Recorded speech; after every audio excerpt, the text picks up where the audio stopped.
It all starts with an important document being stamped on a desk, officially sealing the engagement to the terrifying Grand Duke Valdrova.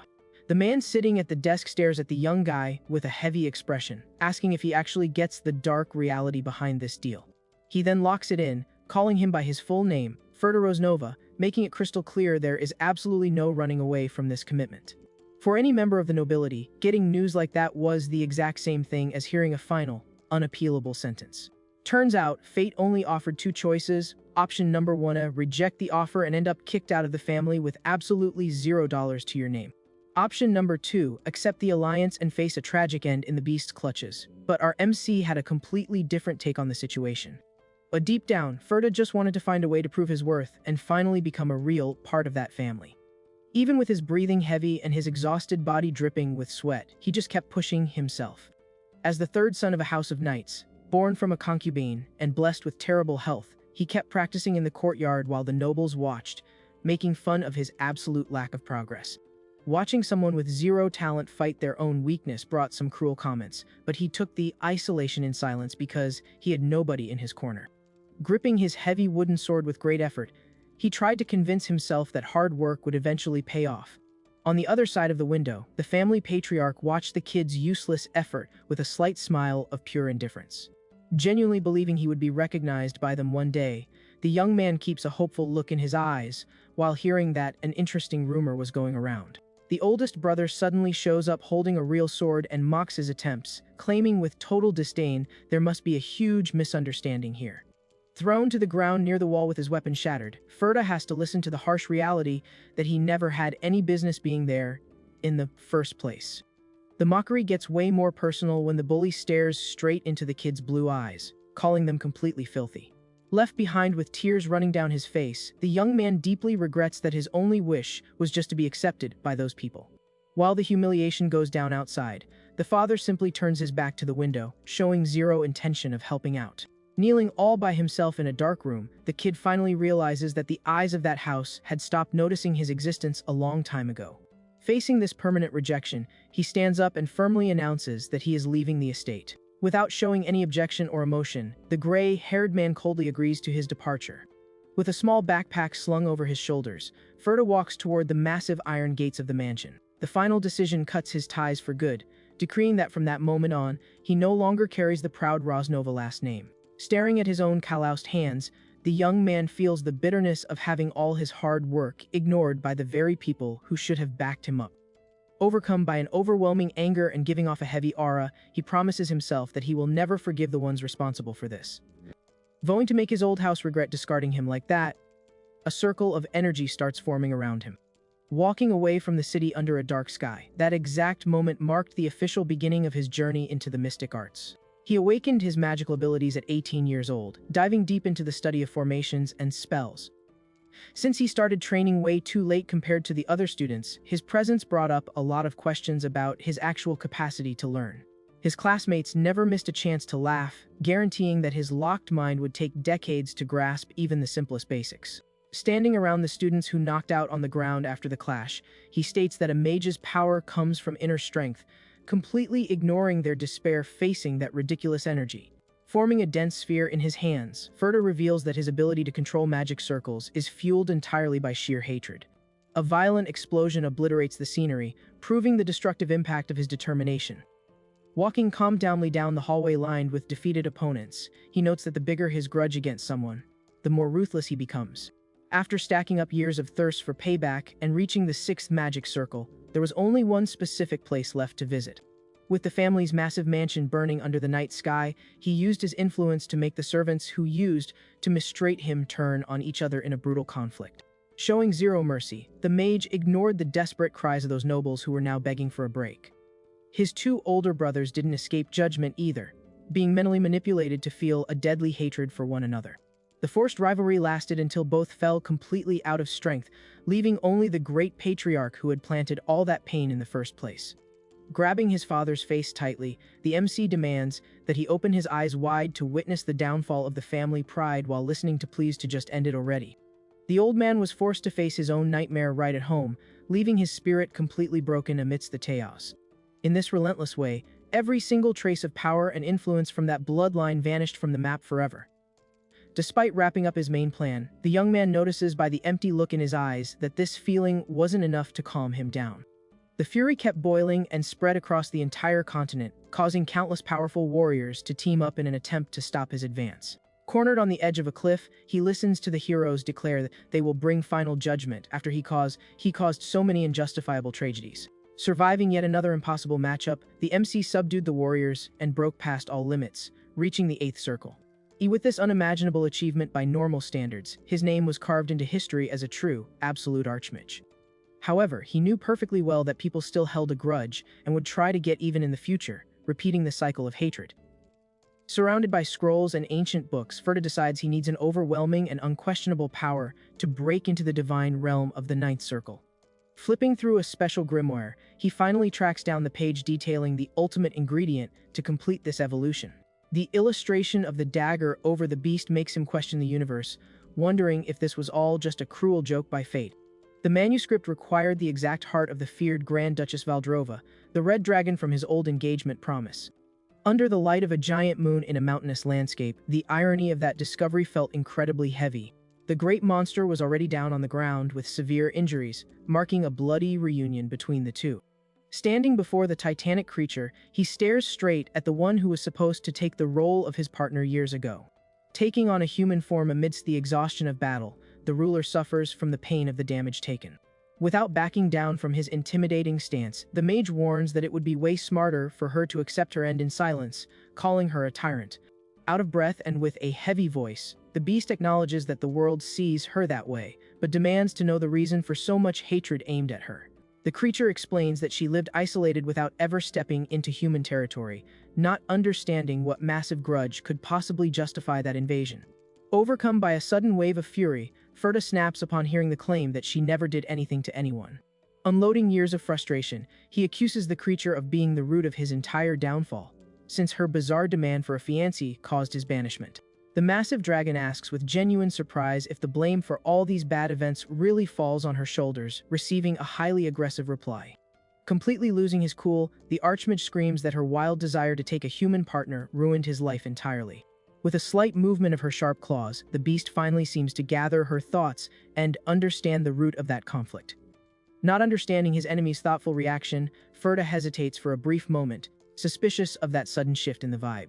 Right after, he shakes off the confusion and focuses on the red energy growing around him, taking advantage of the pause to stack up all the necessary power. Preparing the final destructive attack, he is caught off guard by the monster's commanding voice confirming that everything made sense now. In a swift and brutal move, the dragon herself digs her claws deep into her own chest.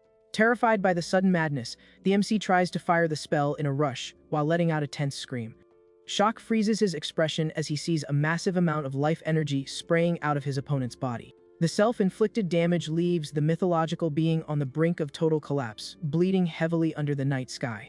Completely paralyzed by the incomprehensible action, he asks out loud what the point of a sacrifice like that could even be. The creature's weak voice echoes in the air, reminding the mage that his spell depended on a flawless dragon core.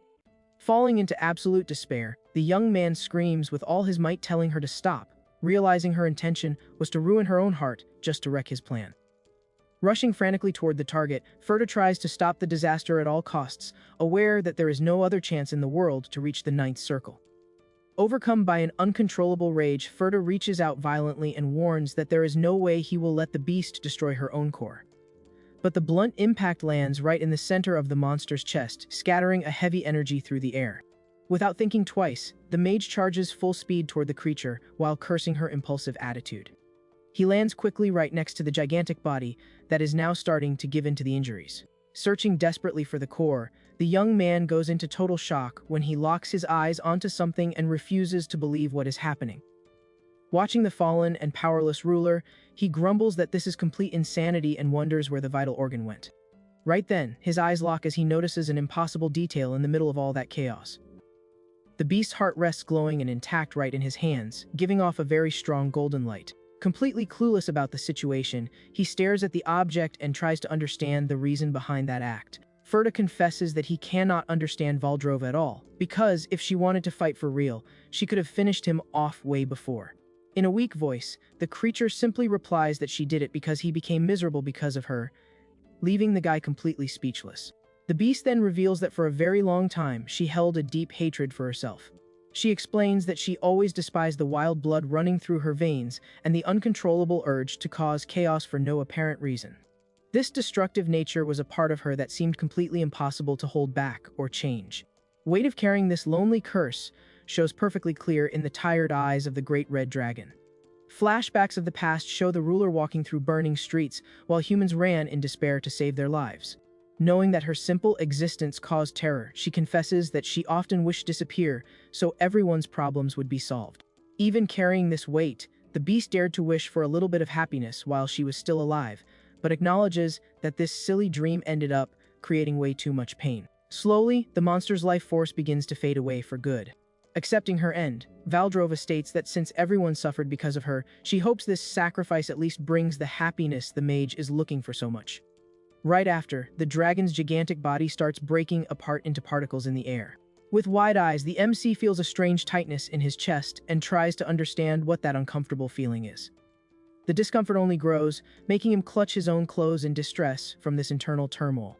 Gritting his teeth in pure anger, he curses his opponent for trying to shake his determination right in the final moments of everything. Trying to push aside the hesitation, the young man turns his back on the beast's remains and focuses on his main goal, reminding himself that the ninth circle is right there. Lifting the glowing heart high up, Ferda prepares to consume the pure essence of a creature that lived for countless eras. Watching the golden energy concentrate, he declares that as soon as he absorbs it, he will completely surpass the limits of humanity. A scream echoes as the massive power floods into his body all at once. The absorbed force is so ridiculous that it promises to revive him with power equivalent to a divine entity. A colossal explosion of light sweeps the area, marking the Archmage's ascension to a level never reached before.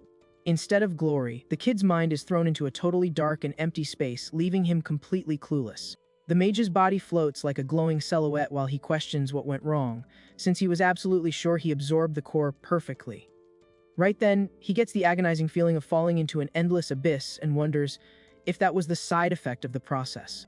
An overwhelming sadness starts flooding his consciousness in a very intense and dark way. With wide eyes, Ferda finally realizes that all those heavy feelings belong to Valdrova. Shock takes over his face as he confirms that he can now see everything the ruler kept locked up inside her chest. He feels on his own skin a despair much older and deeper than his own, along with a loneliness that, despite everything, kept embracing the world. Facing this infinity of pure feelings, all the grudge and hatred he used against the creature seem to lose all meaning.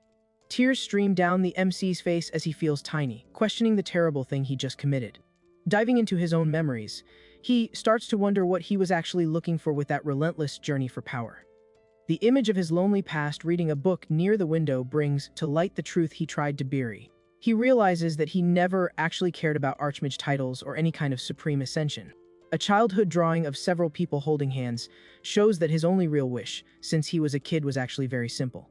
Ferda just wanted to build a real family and live in peace, far away from all that hostility he suffered at home. Watching the image of the beast in human form, enjoying the sunlight, the guy discovers with bitterness that the two shared the exact same dream. With a melancholic smile on his dirty face, the MC sighs and regrets how all of that was just a massive waste of time. Standing near the monster's remains, he blames himself for defeating the only person who would understand him, finding it useless to uncover the truth this late. The tears just won't stop falling while the weight of regret crushes any bit of victory he thought he would have achieved. But upon breaking into the ninth circle of magic, a unique and absolute spell becomes available to be cast. Surrounded by a massive, glowing magic circle, the guy concludes that all that ridiculous power has zero meaning if he is all by himself. Suddenly, his vision clears and the young man's eyes snap open as he hears someone calling his name. The scenery around him shifts drastically, revealing a noble and well-decorated office. Sitting at the desk, the old family patriarch snaps at the kid for spacing out right in the middle of an important conversation.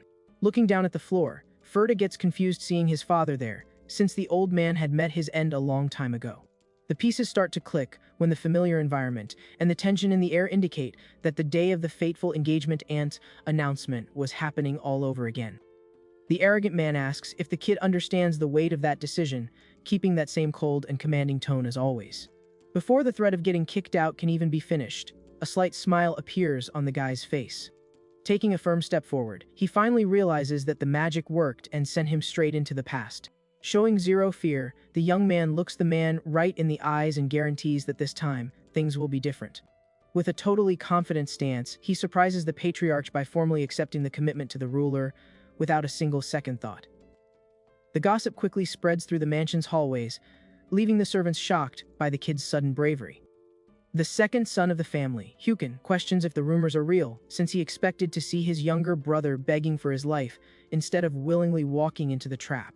The butler reports that the young man is scheduled to leave soon, but he kicked out the servants and decided to stay locked up in his own room. Finding the situation strange and amusing, the mocking noble decides he still has time for an unpleasant little visit.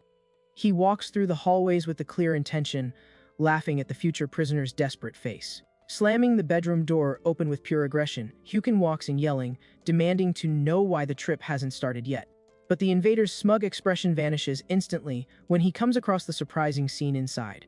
Far from crying or throwing a tantrum like expected, Ferda is standing in front of the mirror, adjusting his formal clothes with total calmness. Unbothered, the MC calls out his brother's lack of manners for walking in without knocking, leaving the other guy confused by such a controlled attitude. Fixing the final details of his outfit, the guy explains that he dismissed the servants on purpose to start getting used to not having luxuries from now on. Suspicious of the drastic change in attitude, Hyukin tries to regain control by asking if the kid actually knows how serious this engagement is. In a very direct way, the MC replies that the deal is just a pretty excuse to kick him out of the family forever. The brother gets awkward from the bluntness and tries to scare him, claiming the commitment is a permanent sentence, asking he knows the real reason why the fiancé spot was empty. Sighing calmly, Ferda closes his eyes and guarantees that he knows every single detail involving the arrangement very well. The dark truth that everyone was terrified of was that the first suitor promised to the ruler in the past had been none other than the third prince of the empire. Being known for having a brilliant mind and being highly popular, this perfect prince even turned down the throne to volunteer as the ruler's fiancé. But all that confidence crashed down fast on the very first day after he arrived to make the commitment official.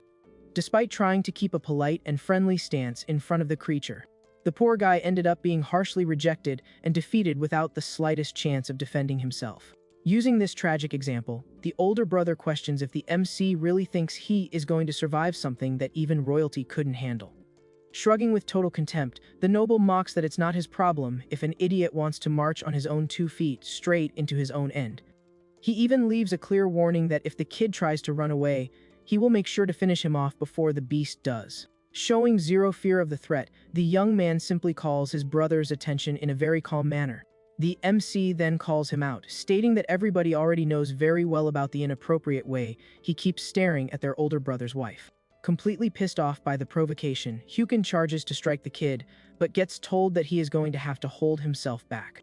Keeping his cool, the mage reminds him that right now, his face is worth a lot for the deal, so he can't show up bruised. With the carriage already waiting outside, he announces that the trip to the beast's territory is going to be long and says goodbye. Stepping calmly into the vehicle, the kid prepares to leave the family estate once and for all. The old butler says goodbye, faking respect, claiming it was an absolute honor to serve the young master throughout all those years. Noticing the fake behavior instantly, Ferda concludes that if it were truly an honor, the employee wouldn't have spent his entire life poisoning his food. He remembers growing up thinking he was sick all the time simply because he had naturally terrible health. However, later on, the kid uncovered the betrayal and felt so much disgust to the point of wanting to finish that man off with his own hands. Surprising everyone, the MC decides to hug the old servant as if it were a warm goodbye. The butler panics upon hearing the kid ironically whisper that taking care of him for so long must not have been easy at all. Keeping up the act, the young man asks the employee to take good care of the family and takes off in the carriage, leaving the mansion behind. Now alone inside, Ferda relaxes on the seat and realizes he is at peace, figuring it's because he already wrapped up his revenge in his past life. Watching the scenery through the window, he feels his mind completely at ease. The trip continues through the illuminated forest. He notices that all that anger and thirst for payback simply vanished from his chest. The kid reflects in silence on how things reached this state of calmness. In his memories, the magic he used back then acted like an uncontrolled addiction, which at first brought an incredible rush. Over time, that destructive power turned into a real and dangerous dependency. When the madness took over his body, the destruction caused an euphoria that blocked out any other feeling. Bringing his mind back to the present, his eyes show a clarity that didn't exist before. Sighing in relief, the The mage admits to himself that he doesn't want to go through that nightmare of living consumed by hatred anymore. Leaning his head back to rest, he concludes that enjoying a bit of peace after such a long time is actually pretty good. Finally arriving at the destination, the driver announces it with a shaking voice, while the kid thinks that now he won't even need to awaken his magic power anymore. A wooden sign on the spot leaves a very clear warning that entering the beast's territory is strictly forbidden. Alone in the middle of the forest with his small bag, he sits down to wait while listening to the sounds of nature. The driver flees in despair, wishing the young man good health, who thinks it's nice not being watched but ponders about the wild dangers. To avoid being totally defenseless against bigger threats, the MC decides that maybe it would be good to learn at least some basic survival spells. Suddenly, the rustling sound of leaves catches the guy's attention. He turns his head quickly, realizing he is no longer alone in that isolated spot. A young girl dressed as a maid appears from among the trees, greeting the kid and introducing herself as Ruri, servant to Valdrova. The girl formally asks if he is the expected Fiani, receiving a direct and calm confirmation. Being very polite, the maid announces she will escort him to the castle and points out the way through the forest. While they walk, the kid remembers that the citizens of the empire live under the delusion that there is nothing their nation can't conquer. The reality was way different, since the eastern borders had always been dominated by hordes of monsters that were impossible to control. But the one who actually blocked the advance of those dangerous creatures in the past was precisely the highly feared Red Beast. Following the guide, Ferda thinks it's unfair that the ruler got such a terrible reputation when she established the main line of defense for the continent. He reflects on how people make up lies, saying she creates monster armies, when suddenly he notices a threat coming up from behind. The creature that tried to attack them is eliminated in the blink of an eye, while the kid thinks that the people who talk trash about the beast wouldn't have the guts to make a single peep in front of her. Walking calmly, the servant guarantees there is absolutely no reason for the young man to be worried about those attacks. She explains that as long as he is near her, the smaller monsters won't have the audacity to act recklessly, and receives a sincere thank you. Curious about the distance, the MC asks how much time is left and finds out that the walk is still going to take about 2 hours. However, the girl reveals that if she did the trip alone by flying, it would only take her 10 seconds to reach the castle. Reviewing the situation, Ferda quickly realizes that she is definitely not just some ordinary staff member. The young girl is actually a descendant who inherited mystic blood, hiding horns and a tail while flexing an absolute ridiculous strength. Facing this new information, the mage decides to stop walking and rests his bag on the ground. He then suggests that the two fly together to the lair to save time, but the maid questions if she wouldn't have to carry him for that. The guy guarantees he can manage perfectly fine in the air without being a hassle, but she cuts the conversation short, saying she simply doesn't want to do it. An awkward silence takes over the forest after this completely direct and unceremonious rejection. Trying to smooth over the heavy vibe, the MC suggests at least a short break to rest, but the guide tells him to keep walking because her master is waiting. With no way to argue against the girl's stubbornness, he stays quiet with an expression of total exhaustion. The grueling walk continues until the sun starts to set between the rocky mountains, proving that the path to marriage is never easy. Finally arriving at the massive dark castle, someone knocks on the heavy wooden door to announce their arrival. Standing before the huge gates of the hall, the maid announces loud and clear that the fiancaya has finally arrived. The kid feels an overwhelming energy leaking from behind the door and wonders if the simple presence of a dragon is actually that intimidating.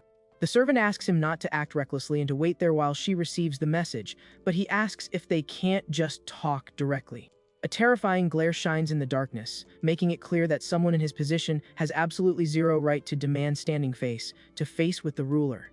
Once the tense moment passes, the young girl returns to her polite stance and announces she will deliver the exact words dictated by the beast. The message starts by praising the guy's bravery for traveling all the way there, even knowing the brutal reputation surrounding that territory. However, the official statement takes an unexpected turn, claiming there is zero desire on her part to keep a forced commitment. The final order tells the young man to turn around, leaving him annoyed for making that entire trip just to get sent away right at the door.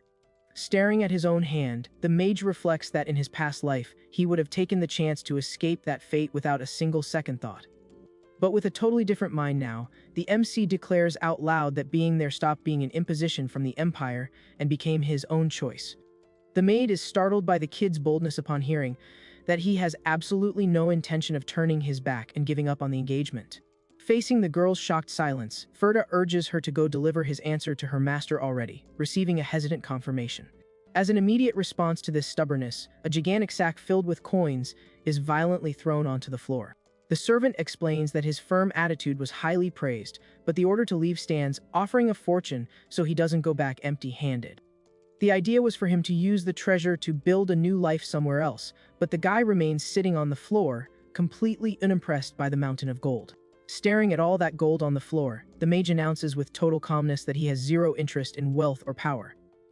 Playing with one of the coins in his hand, he makes it crystal clear what his real goal there is. The guy states with conviction that the only thing that actually matters to him is the engagement to the ruler, Valdrova. Hearing that stubborn reply, the young servant Rory stays quiet for a moment and lets out a tired sigh. In the blink of an eye, she charges toward the MC with absolute ridiculous speed.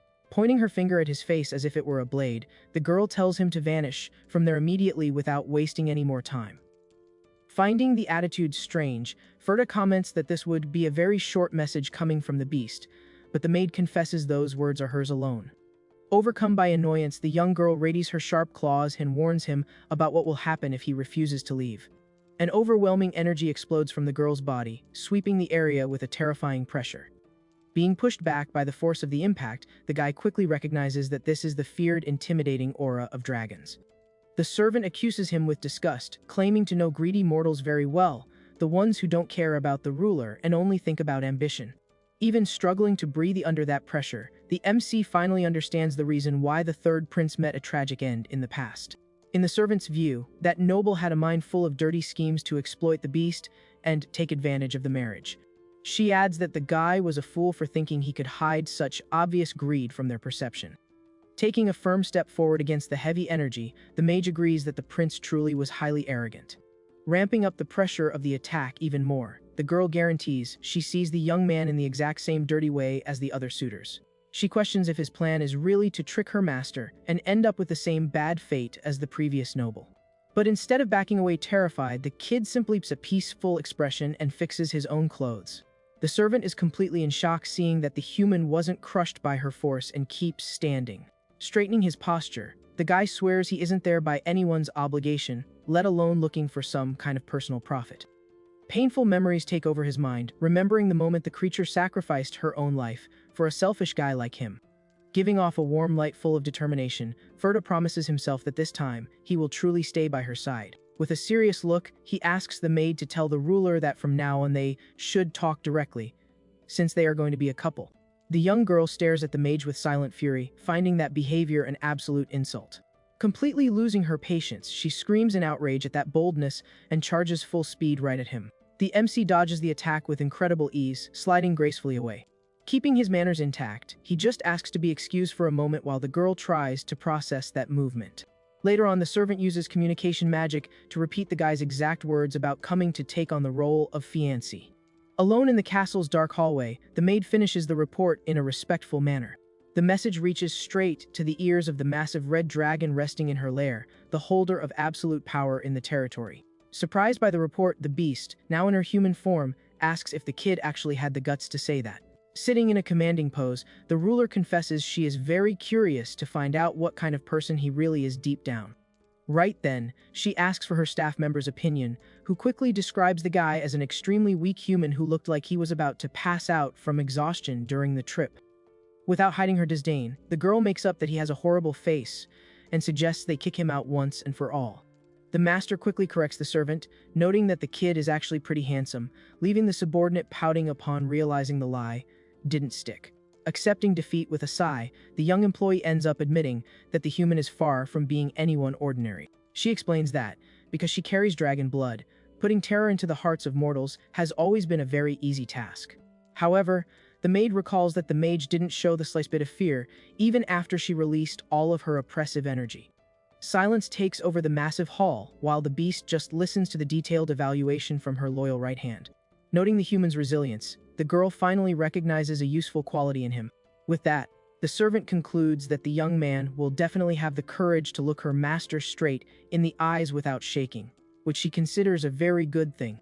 The ruler repeats the sentence thoughtfully, charmed by the idea of a human existing who is capable of facing her as an equal. A comforting feeling takes over the powerful entity, imagining that the two will be able to interact in a totally normal way. The maid gets a bit confused by the choice of words and questions the meaning of that term coming from someone so terrifying. Right after, the girl simply looks away with a bored face, ironically agreeing that the definition of normality there was pretty weird. Returning to the castle's long hallway, the servant surprises the kid by announcing that the ruler decided to go ahead with the union. Keeping a professional stance, she guides the guy through the massive hallways, letting him know she will take him to the guest quarters.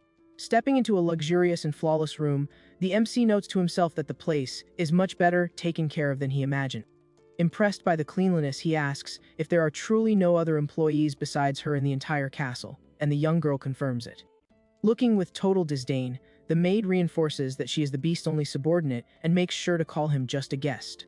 The guy questions the sketchy title, wanting to know why he isn't being treated as the official fiancé of the owner of the place. Letting out a light sigh, Ferda realizes the girl hates humans and acts exactly like a protective guard dog. Dropping the formalities, he asks straight up when the wedding is going to happen, finding out the date is in 1 month.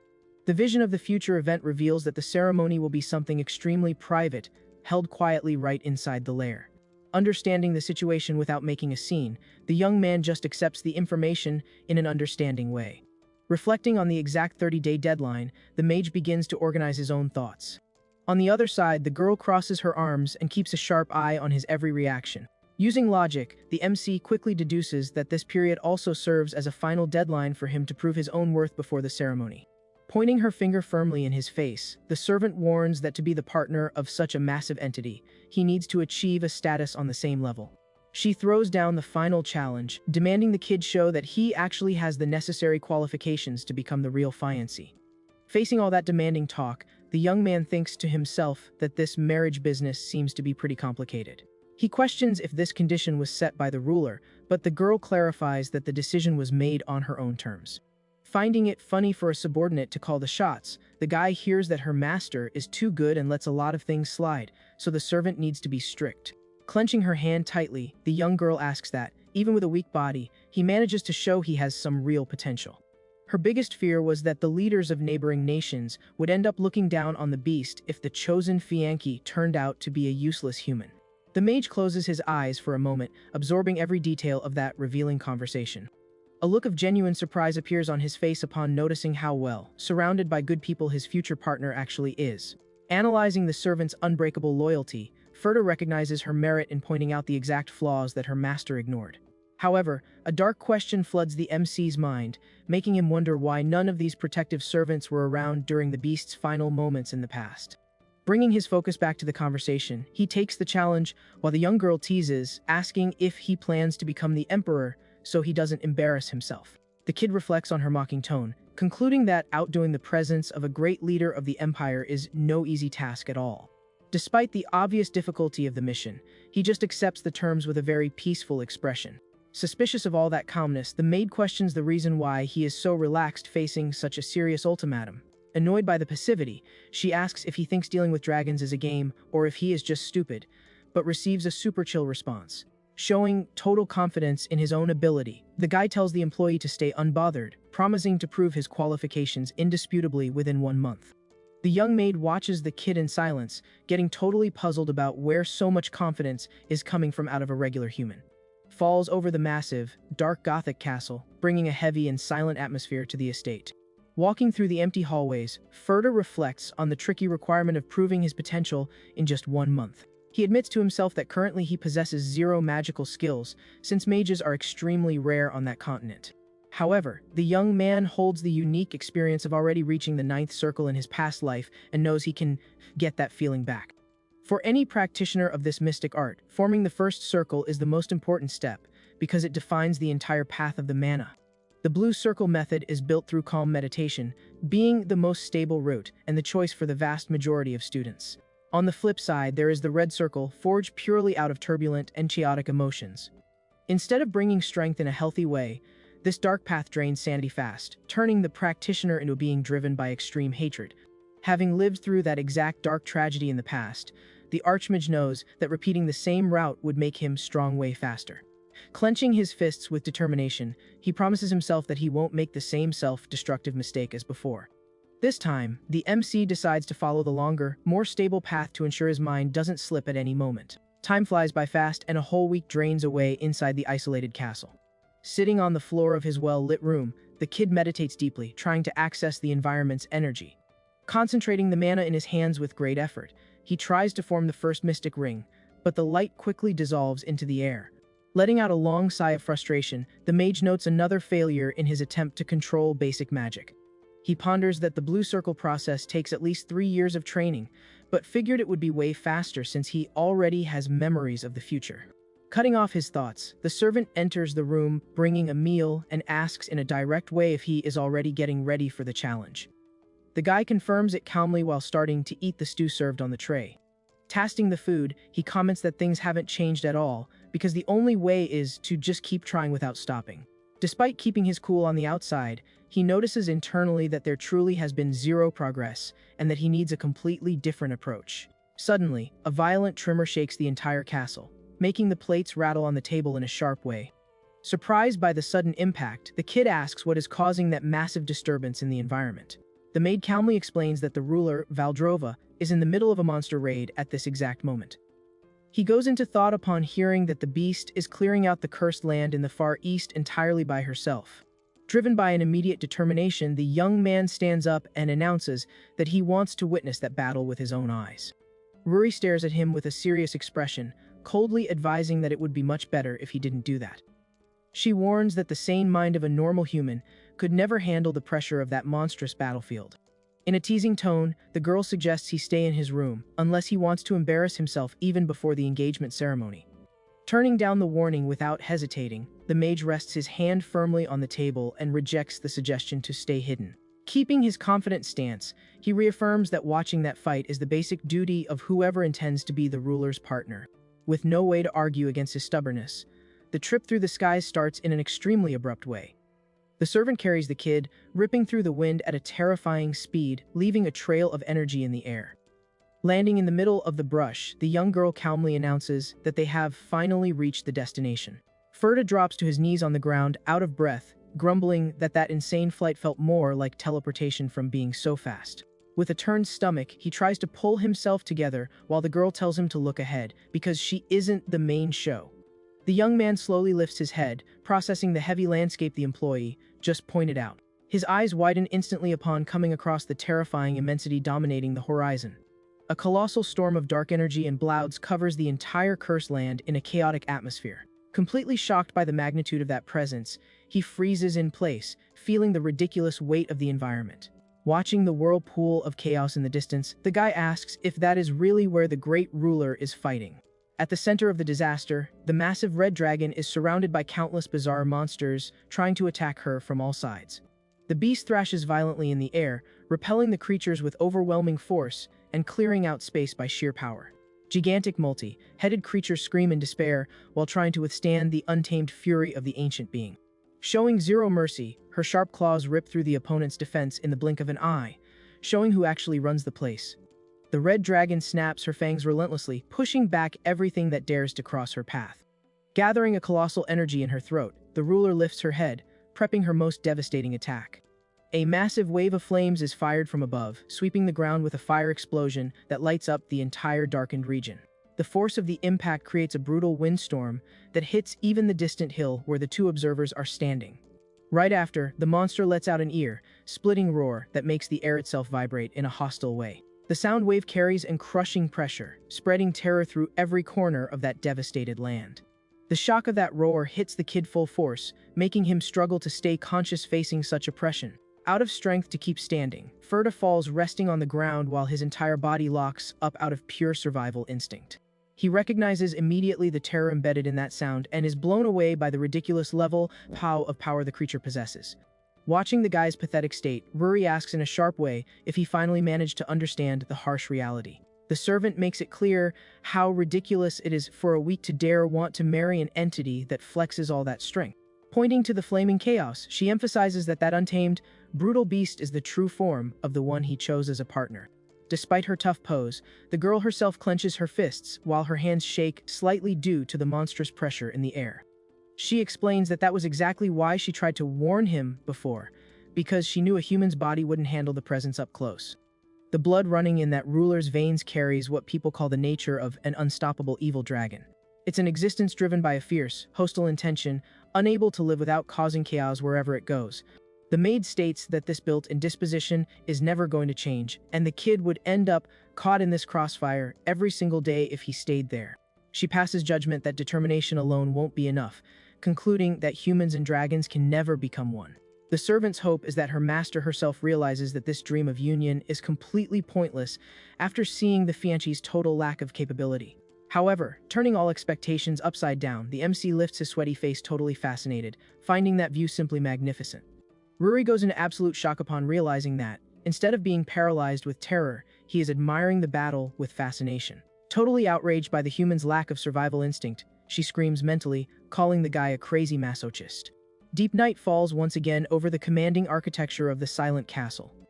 Already back in his quarters, Ferda sports heavy dark circles, admitting he tried to mentally prepare for today's violent impact. Totally wiped out, he collapses on the bed with his arms wide open, feeling every single muscle in his body complain about the ridiculous exhaustion. He remembers being escorted back by the servant, while barely managing to keep his footing on the walk. Closing his eyes heavily, the kid considers it a true miracle that his mind came back intact after facing a roar of that level. Frustrated with the situation, he realizes that coming nowhere near breaking the barriers of the first circle only made him waste a whole day. Questioning himself about the reason why he insisted so much on going to watch that dangerous battle, the mage dives into his recent memories. The image of the commanding creature dominating the battlefield comes back full force in his mind, reinforcing the unforgettable shock of that power show. He remembers that the strength of that battle was terrifying beyond belief, but even so, he felt a massive urge to keep watching the ruler. The beast was hiding her true form while tearing the enemy creatures to pieces and crushing the monsters along the border. All of that was done purely with the intention of protecting what she loved most in the world, being the lonely path of a noble red knight who chose on her own terms to walk a journey full of suffering. Walking through the memory of that devastated battlefield, the MC reflects on how all that determination is something simply magnificent. Right then, he finds it incredible that someone with so much greatness accepted staying by the side of a human like him. Suddenly, a jolt takes over the guy as he feels a pulsing sensation in his chest, realizing in shock that a red circle was forming. Clutching his own shirt tightly, the mage concludes that that isn't the type of mana he needs, because he refuses to repeat past mistakes and decides to reject the energy. However, the image of the warrior in the middle of the flames keeps invading his mind, leaving him clueless about what was happening to his body. Watching his own hand give off a heavy aura, Ferda notes that the more he remembers her battle, the clearer his magic circuits become. But the energy flowing now carried a completely different feeling from anger or a thirst for revenge. Closing his eyes to concentrate better, he dives deep into his own consciousness, trying to understand this new force. In the middle of a reddish mystic space, the young man wonders what the name of that very peculiar and vague emotion could be, which seemed on the verge of vanishing at any second. Determined not to miss the chance, he focuses entirely on this feeling, compressing and spinning the energy rapidly between his hands. The continuous effort results in the creation of a dense point of power, forcing the manifestation of a single, perfect scarlet magic circle. With the spell stabilized in the palm of his hand, he guarantees to himself that this time, things are going to work out a very different way. Clenching his fist firmly, the young man swears he won't let the same tragic future and the same mistakes repeat ever again. The next morning, the maid walks into the room out of nowhere and asks, totally blown away, if he actually managed to awaken his circuits overnight. Already dressed, Ferda praises the girl's sharp eyes for noticing the change so fast, while she questions how he did something considered theoretically impossible. Flexing his confidence, the MC answers with total casualness that he only managed that achievement because he isn't an ordinary person, leaving the employee with a bored face. Sighing, Ruri acknowledges that he finally met the required qualifications, but the guy points out that he still has a long way ahead. Putting on his coat to head out, the mage asks if there is any place nearby where he can practice his new skills in peace. Later on, an open area with several wooden targets appears set up in the middle of the estate's green landscape. Presenting the spot with pride, the servant announces she prepped the training field exactly how the guest had requested. The young man claps, impressed by the girl's efficiency in managing to set up such a well-equipped space in just half a day's work. Curious, she questions what he intends to practice. They're using just simple targets instead of expensive magic tools, and hears that the focus is mana control to avoid waste. Not understanding a thing, the maid asks the reason why he needs that, commenting that to her, this training sounded just as useless as practicing breathing. The girl explains that any other creature with dragon blood would find that human limitation a true atrocity. Tired of trying to explain, Ferda lets out a long sigh, accepting that someone who is born with absolute power would never understand human effort. Walking toward the targets, the MC lets her know that if she wants to watch that boring and repetitive practice, she is totally welcome to. Taking his stance in the open field, he lifts his arm calmly to kick off his first practical control test. In magic theory, the basic foundation of mana use requires absolute stability, which is precisely the main pillar of the blue circle path. However, since his current power comes from the red circle, the guy needs to stir up his intense emotions, at the same time, keep them under total control to generate useful strength. Recalling his dark past, the mage thinks about how it took him a whole year just to manage to pull magic out from inside that chaotic current that consumed his mind. Forming a dense sphere in his hand, he remembers needing another whole year just to condense that power into the direct attack he used in his previous life. Keeping his focus on the tiny energy ball on his finger, the MC notes with satisfaction that now the entire process took a mere 2 minutes. The servant watches the scene completely dumbfounded, unable to believe the human managed to create a pure sphere with zero waste on the very first try. Upping the level of the practical exercise, Ferda generates 3 more floating spheres around himself with extreme ease and precision. Pointing straight at the wooden targets lined up at the end of the lane, he gives the firing command without hesitating. The red projectile rips through the air at a ridiculous speed, generating a burning beam of light that cuts the distance in the blink of an eye. With a loud bang, the magic hits the target's full force, causing a small, concentrated explosion that obliterates all the markings perfectly. Satisfied with the damage, the young man blows the smoke from the tip of his finger and comments proudly that apparently he hasn't lost his touch. Far from just being impressed, the girl starts staring at the guest with a heavy suspicion in her eyes, reviewing the situation closely. Later on, back in the dark and silent lair, the employee finishes formally reporting all the guy's recent actions to her master. Resting peacefully, the ruler praises her subordinate's work and asks how she truly sees this human who awakened as a mage so fast. The maid confesses that the guy showed a ridiculous perfection from the very first second, and precisely because he makes 0 mistakes, he started sounding dangerous. In her view, it was totally impossible for a mortal to reach that level out of nowhere, leading her to conclude that he was definitely hiding something very sketchy. Listening to the servant's paranoia, Valdrova finds it impressive that her employee recognizes a human's skills, agreeing that the guy gets more fascinating by the day. Showing a lot of calmness, the ruler asks her subordinate not to worry, because the mage stated he has pure intentions and she intends to trust that fully. The young girl lowers her head in distress, remembering all the times her valuable master had already been tricked and hurt by human actions in the past. Taking a protective stance, the girl promises herself she will block any new disappointment, wishing to find a way to investigate the fiancé's heart. That moment, a risky and interesting idea suddenly pops into the employee's mind. Taking advantage of the break in the conversation, Ruri suggests that the beast use that perfect opportunity to hand over a certain special task into the MC's hands. The great red entity gets a bit surprised by the sudden proposal and asks what exactly her subordinate has in mind for the human. Sometime later, Ferda appears wearing a noble and flawless formal outfit, being officially announced at the door of a massive, well-lit hall. The luxurious environment was the meeting point for the Eastern Border Coalition Assembly, where the local big shots waited for the meeting with impatience. Complaining about the waste of time, one of the nobles questions the reason for that chill meeting right when monsters could attack, until discovering the event was to receive the new fiancé. Outraged, another member is shocked that some idiot actually took that marriage order seriously, confirming the poor guy was just the 3rd son of the House of Rosnova. The mockery runs wild across the table, with the men laughing at an 18-year-old brat trying to act like a leader even though he's known for not being able to hold a sword. With his arms resting on the table, a rugged old man wraps up the topic, stating there are no reasons for worry, because a weak kid like that wouldn't last very long there. At the end of the day, the group of aristocrats reaches a twisted consensus that the guy would end up quickly eliminated by the beast's claws anyway. Cutting off the nasty gossip, the massive door of the hall opens fully for the young man to walk down the long entrance carpet. Ignoring the obvious hostility in the air, the MC moves forward with firm and confident steps, followed closely by the loyal maid. During the prep for this formal event, the guy had flipped through some bureaucratic documents, questioning if he really needed to face those nobles so early. The servant made it clear that that meeting was an unavoidable obligation for the engagement, testing his knowledge about the origin of her Master Supreme title. He knew perfectly well that in the past, Valdrova was the sole person responsible for defeating and putting a final end to the terrifying black dragon that threatened the Empire.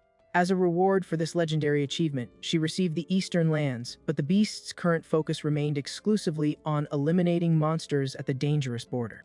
Because of this heavy battle routine, the future partner's role was to take over the complete management of the territories and deal with the boring politics of the local lords. Reviewing the mission, Ferda concluded that her master still suspected him and was using the opportunity to test his capacity to command, accepting the task without complaining. Back to the present, he positions himself elegantly in front of the large round table, officially introducing himself as the great ruler's future partner. Keeping a serious expression and a highly commanding tone of voice, the young man quickly asks how those old men would like to be treated from that moment on. The direct question leaves the nobles chicken and quiet, realizing immediately that the rookie has nothing weak about him, and that the answer would dictate the hierarchy between them. Trying to take control of the tense situation, the old leader of the aristocrats puts on a cynical expression, claiming everyone there lived peacefully under the ruler's protection.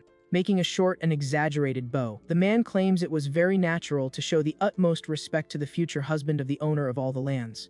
But the friendly tone quickly vanishes from the room, giving way to an intimidating stance as he warns that the leaders at that table swore loyalty to the empire long before the kid was born. Continuing the tense conversation, the old noble questions if it wouldn't be proper for the fiancé himself to also show the proper courtesy to the leaders present there. Ferda keeps his firm stance and asks if that is the man's final answer, wanting to know once and for all if he should treat him with respect or look down on him. With a cold and piercing glare, the MC demands the leader answer only to that question without beating around the bush. Feeling the pressure, the old man swallows his pride and admits it is correct for the ruler's partner to speak to them in a superior way. Receiving a nod of satisfaction from the young man. Turning his back to the table, the Farshur warns that he doesn't plan to make big changes and that they can keep ruling their lands, whether with wisdom or just looting everything. A rug noble with long hair slams the table furious, feeling insulted by the hint that they would be robbing their own people. Faking innocence, the kid lifts his hand and apologizes for the language, claiming it was just a small slip with zero malice. But the MC's sharp glare reveals his true intentions, while he comments that now he perfectly understands why that man was abandoned by his own family. Completely losing it, the aristocrat accuses the young man of trying to become a mage after getting kicked out of his house and demands respect, revealing himself to be a fourth circle sorcerer.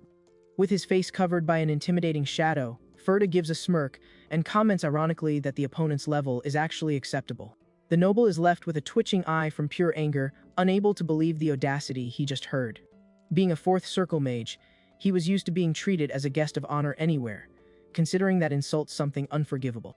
Giving off a heavy magic energy through his hands, the man screams in outrage that a mere beginner sorcerer should never insult him and promises to teach him manners by force. Without letting the scene shake him, the young man calmly lifts his hand and announces he has an interesting proposal to sort out the situation. He then challenges the noble to a formal duel, suggesting that would be the best way to test the true skills of a mere first circle mage. The confusion quickly moves to a large open-air arena, prepping the stage for the unlikely clash between the two classes of magic. In the bleachers, the other nobles comment that the result is already more than obvious, that the kid's defeat will make controlling the region way easier. The servant Ruri watches everything in silence with a serious expression, while listening to the men wondering if the aristocrat would go easy on the attack. At the center of the battlefield, the two opponents face each other under the daylight, waiting for the right moment to act. Flexing his calmness, Ferda takes the initiative and asks openly what type of spell the opponent plans to use against him. The noble crosses his arms offended, grumbling that asking the enemy to reveal his big trump card before a duel is a massive lack of manners. With a smug smile, the man deduces that the kid is already scared out of his mind and offers the chance for him to give up the fight right then and there. Without waiting long, the aristocrat summons a magic aura around his body and proudly announces he is going to use an advanced explosion spell. The crowd goes into shock at that exact moment, recognizing that technique was made specifically to cause lethal destruction and doubting the young man survives. Hearing the choice of spell, the MC decides to be fair and reveals that the only hit he knows how to use at the moment is a simple mana blast. The opponent lets out a laugh loaded with mockery, finding it ridiculous that the brat believes he can win using the most basic magic that exists. Adjusting his posture, the mage guarantees he has zero intention of losing that match, because his stacked knowledge is very vast. Totally consumed by fury, the aristocrat curses the kid's arrogance and concentrates all his energy in his hands to attack. A gigantic magic circle forms on the ground around the noble, while he screams that he will erase the young man's existence without leaving a single trace. Watching the structure of the enemy spell, Ferda notices a very dense lethal intention and concludes that the man also uses the unstable path of the red circle. Launching small scarlet spheres into the air, the MC regrets the opponent's waste of energy with a totally cold expression. The aristocrat widens his eyes confused, unable to keep up with the speed and smoothness with which the kid summons his own magic. Holding a complex and perfect magic formation in just one hand, Ferda warns coldly that that match is already over. The blast charges like lightning across the field, forcing the desperate man to throw up a defense spell in a rush to try to protect himself. However, the red beam simply passes right through the noble's body, leaving him understanding absolutely nothing of what had just happened. The blunt impact occurs right behind him, making the opponent realize in shock that the target of the attack was never him, but rather the formation of his spell. Shattering the power base as if it were fragile glass, the young man manages to destroy the enemy's explosion spell even before it gets finished. The impact of the cancellation drops the aristocrat to his knees on the ground, while he wonders terrified if that was really the level of a mere beginner. Staring into the void, the man confesses in shock that a technique focused exclusively on destroying magic circles was something way beyond his own capabilities. The noble's hands shake violently against the arena floor, proving the crushing weight of that instant defeat. Totally curled up at the center of the field, the previous arrogant stance vanishes, giving way to complete submission before the kid's power.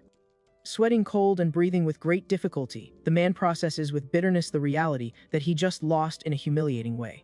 Walking calmly over to the fallen loser, the MC stops right in front of him and asks in a direct way if he finally gives up. The opponent lifts his gaze, still clueless, unable to put together an immediate answer facing the absolute superiority of the young mage. But instead of anger, the man's face is taken over by a feeling of admiration, confessing in a low voice that his only wish is to get stronger. Throwing his own pride away, the aristocrat bows his head all the way to the ground, accepting defeat and swearing to do anything to reach that level of power. In the bleachers, shock takes over the nobles, with one of them even asking if the servant had cheated in the fight, receiving a direct threat from her to rip out his own eyes if he doubted the result. Showing respect, Ferda reaches out his hand to help the opponent up, praising his raw strength and stating the duel could have been dangerous if he were faster. The man lets out a genuine laugh and thanks him for the recognition, commenting that being demoted from the capital to the border ended up not being a bad experience after all. The kid changes expression at that exact moment, asking the aristocrat to repeat the detail about the capital and demanding to know what his full name was. Upon hearing that the man's name was Thessalos Walcher, the MC repeats the words in a low voice, pulling a very specific memory from his past life. With his face covered by a terrifying shadow, the mage states coldly that now he remembers him very well, ironically calling him his great benefactor. The noble gets totally confused by the sudden statement and tries to ask from where the two knew each other, but the young man points his finger straight at his forehead without prior warning. In a merciless move, Ferda fires his lethal magic point blank, generating a devastating red wave right at his opponent's head. The violent impact hits the man full force in the blink of an eye, ending the aristocrat's run in a brutal and instant way. Terror takes over all the nobles present, who scream in despair upon witnessing that relentless act happening right in front of them. The man's lifeless body collapses heavily onto the arena floor, marking the final end of that duel that seemed to have finished in peace. Keeping an incredibly cold glare, the MC explains out loud that he eliminated the opponent precisely because, in the future, that man would make his fiancée suffer. A morbid silence dominates the battlefield, while the wind blows over the chicken leaders, who now stare at the new ruler with pure terror. Fallen in the arena without a chance of defense, the fate of the one who dared threaten the ruler's peace was sealed without the slightest bit of mercy. The quiet news that a member of the aristocracy was eliminated spreads was like poison among the leaders, who shake with terror facing the kid's brutal action. Whispering terrified, the men comment that the clash had already finished and that ending the loser that way was a clear and unforgivable crime against nobility. However, the mage's sharp glare on the field left a silent message in the air, challenging anyone there to have the guts to question his decision. Walking calmly over to the paralyzed lords, the MC asks ironically the reason why everyone is so tense and scared about the situation. He advises the old men not to care about the fallen man, guaranteeing that if the loser kept living, he would end up bringing unrepairable suffering to the ruler, leaving the table's leader confused. Stammering from nervousness, the old man points out that this is the first time the fiancé sets foot in the East and meets the opponent, not understanding how he would cause problems for the great beast. The MC silently recalls his partner's genuine nature, remembering that her greatest wish has always been to ensure the happiness and safety of humanity. Starting to walk toward the exit, he keeps the hatred to himself, knowing the beast dedicated her life to protecting all of them, and that the man he just defeated was one of the traitors who ruined everything. The old noble tries to argue that all that justification sounds ridiculous, while the kid just thinks that explaining a betrayal from a future that hasn't happened yet would be a waste of time. Seeing the mage's look, the leader deduces terrified that he took a lord's life for a non-existent crime and judges him an absolute lunatic, but hears from the young man that he doesn't give a single care about the rest of them. Away from all that mess, the trip back to the dragon's lair begins, with the carriage shaking violently over the even dirt roads. Already inside the cramped transport, the kid loses all that threatening pose and curls up on the seat groaning in pain, being watched in silence by the loyal servant. Holding his own head with both hands, the mage suffers from his body's ridiculous exhaustion and mutters agonizing that the world around him won't stop spinning. Reflecting on the shock of finding the traitor right off the bat, he confesses to himself that that single blast drained absolutely all of his mana reserves at once. Sick from the bumps of the trip and out of strength, the MC sighs tired and deeply regrets the lack of magic cars that haven't been invented yet in this era.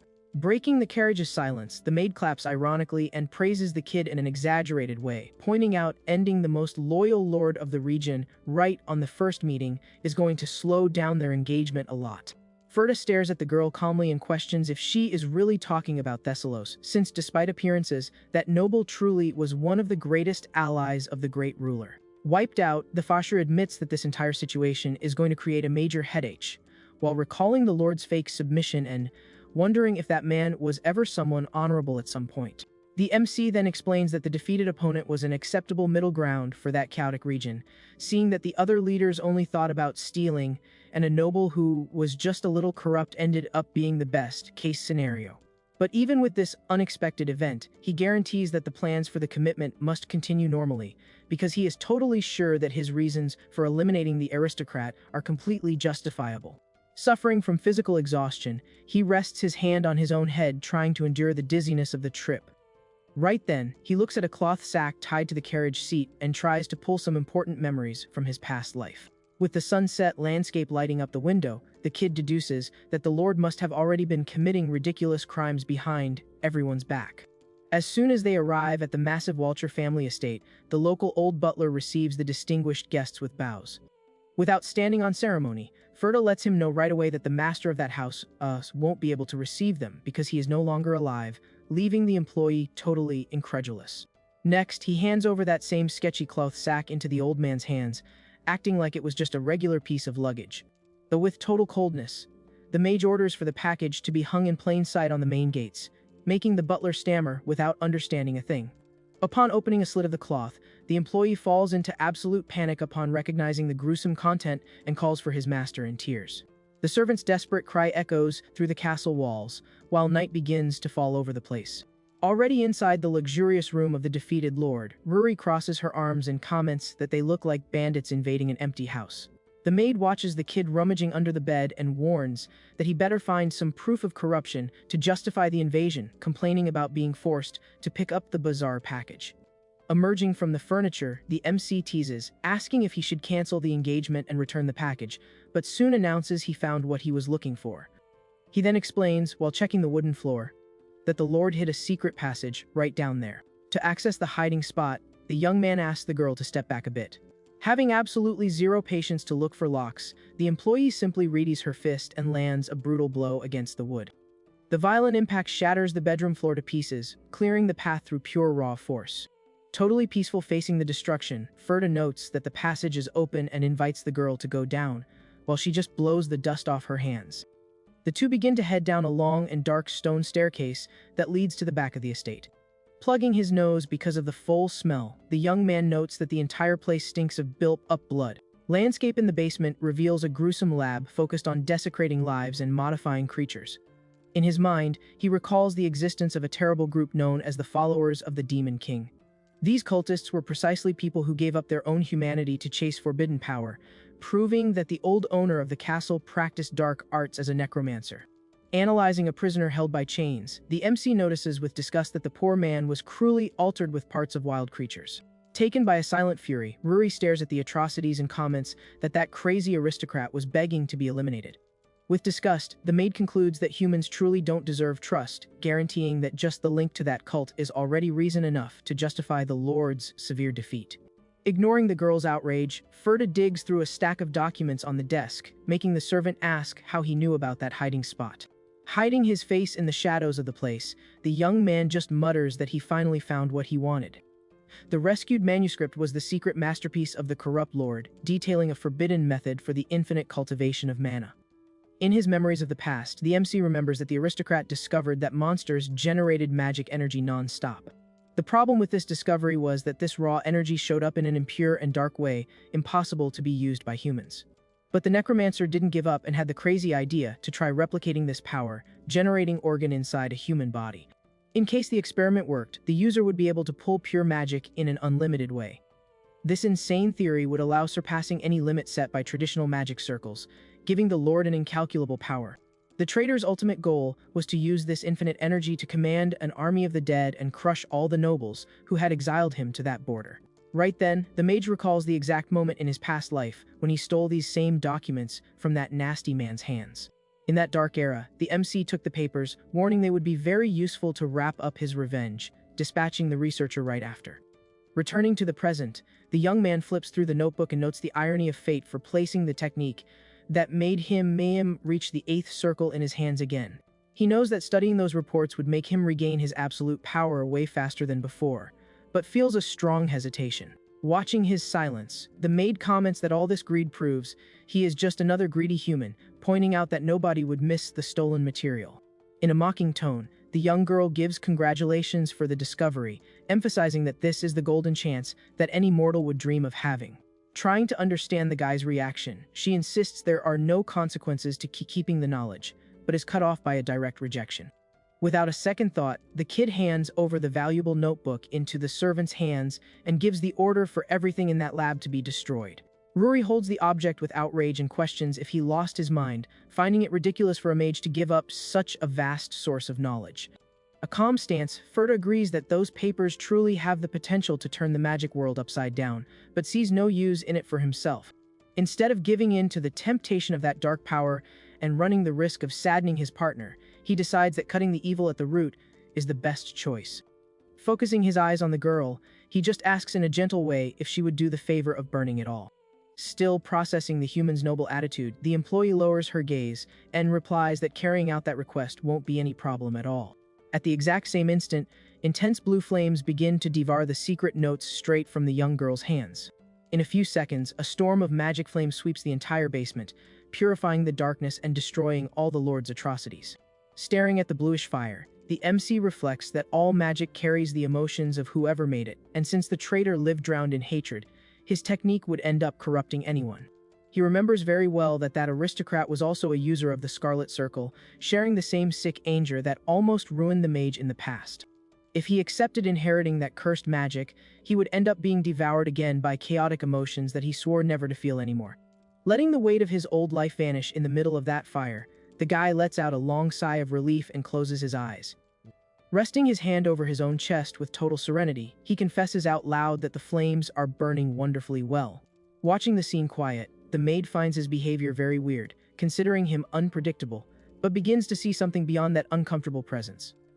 Letting out a long sigh, the servant turns her back to the destruction and suggests they get out of that stuffy hole once and for all. Walking by his side, the girl warns that it would be a massive lack of manners to show up smelling like blood at the highly anticipated engagement ceremony that is about to happen.